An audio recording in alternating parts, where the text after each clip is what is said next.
सम्मानित मुल्क के मालिकों, मैं बौद्ध भिक्षु सुमित रतन आज एक बहुत महत्वपूर्ण सूचना, दुखद भरी कहानी लेकर के आपके बीच में आया हूं। नीट, जिसे आप अच्छी तरह से जानते हैं, मेडिकल एंट्रेंस एग्जाम होता है। इस एग्जाम में देश भारत का जो अनुसूचित और एसटी समाज है, इसने अपना हक अधिकार लड़ करके संघर्ष करके ले लिया है, लेकिन जो आधी आबादी है ओबीसी, वो अपने हक अधिकार नहीं ले पाई।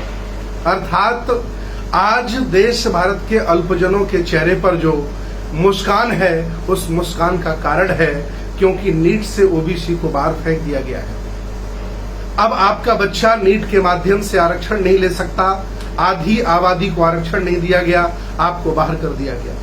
और रिजर्व कैटेगरी को इसलिए 22% आरक्षण दे दिया गया है क्योंकि उनमें 2 अक्टूबर करने की औकात है, लेकिन देश भारत के आधी आबादी ओबीसी में कांवड़ ले जाने के अलावा, मंदिरों में घंटा हिलाने के अलावा कुछ नहीं है। ज्यादा घबराइएगा नहीं। आपका जो नीट में आरक्षण खत्म कर दिया है, इसके बदले में आपको 27 मंत्री दिए गए हैं। उनको घर पर बुलाइए, उनका सम्मान करिए, माला पहनाइए, क्योंकि इसी के लायक आप बचे हैं। आप नहीं जानते हैं कि झुंझुना दे करके इस सरकार ने आपके पैर काटे हैं। मैं आपको बता दूं, भूपेश बघेल की सरकार में, छत्तीसगढ़ सरकार में जब पहली बार 27% ओबीसी को आरक्षण दिया गया, तो उसका खिलाफत करने वाला कोई और नहीं, अल्पजन था। अल्पजन ही याचिका करने वाला था, अल्पजन ही वकील था और अल्पजन ही जज था। और उन्होंने क्या फैसला किया होगा आप अच्छी तरह से जानते हैं। हिम्मत जुटाई एक सरकार ने ओबीसी को पूरा आरक्षण देने की। मैं आज भी अपील कर रहा हूं कि देश भारत में जो अल्पजनों का सम्मान, ब्राह्मणवाद, उनके देवी देवता मंदिर जो स्थापित है, वो किसी और की वजह से नहीं, ओबीसी की वजह से है।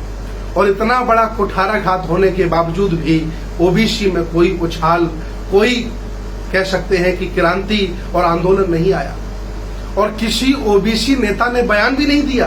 ताज्जुब वाली बात ये देखिए कि जो आम जनमानस के वोटों से एमपी, एमएलए, मंत्री बने, उन्होंने इसके खिलाफ कोई बयान नहीं दिया, एक पत्र भी नहीं लिखा। मैं अपील करता हूं सभी इस देश भारत की आधी आबादी ओबीसी से कि आप इनके घरों में घुस जाइए और इनसे कहिए कि लेटर लिखिए। और एक झुंझुना और पकड़ा दिया गया है। एक व्यक्ति ने जब पाए लागे करना बंद कर दिया आजमगढ़ में, तो उससे पूछा गया कि भैया पहले आप बहुत सम्मान करते थे, आपने पाए लागा करना बंद क्यों कर दिया है? तो उसने जवाब दिया कि आपने मेरे बच्चों को डॉक्टर बनने से रोक लगा दी है, मैं फिर भी पाए लागी करता रहूं।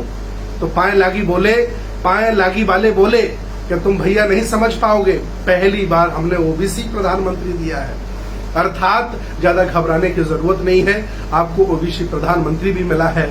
धीरे धीरे करके आपकी जड़ें काट देगा, आपको तबाह कर देगा, आपको कहीं का नहीं छोड़ेगा।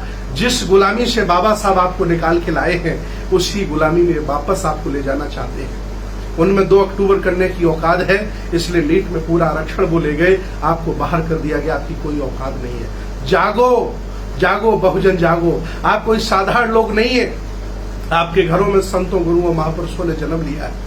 इस बहुजन आंदोलन की आवाज आप हैं, इस श्रृंखला में सबसे आगे चलने वाले आप हैं। और आप इतने मर चुके होंगे, इतने गए गुजरे हो गए होंगे, मुझे पता नहीं था।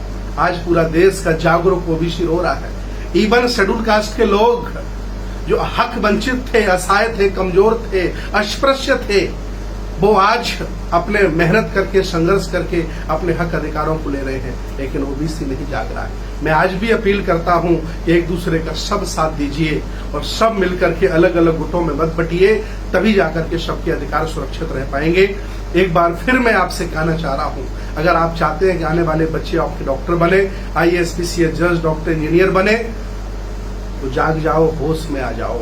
ये अंधभक्ति छोड़ दो, ये गुलामी छोड़ दो जो आपके पुरखों ने आपको विरासत में दी है। छोड़ दो उनको, गुलामी को, और इस सरकार के खिलाफ मुखर होकर के खड़े हो जाओ। शर्म नहीं आई तुम्हें?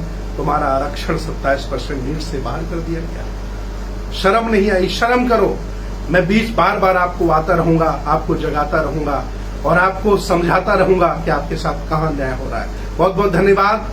नमो बुद्धाय। जय भीम, जय संविधान, जय किसान, जय जवान, जय श्रमण भारत। धन्यवाद।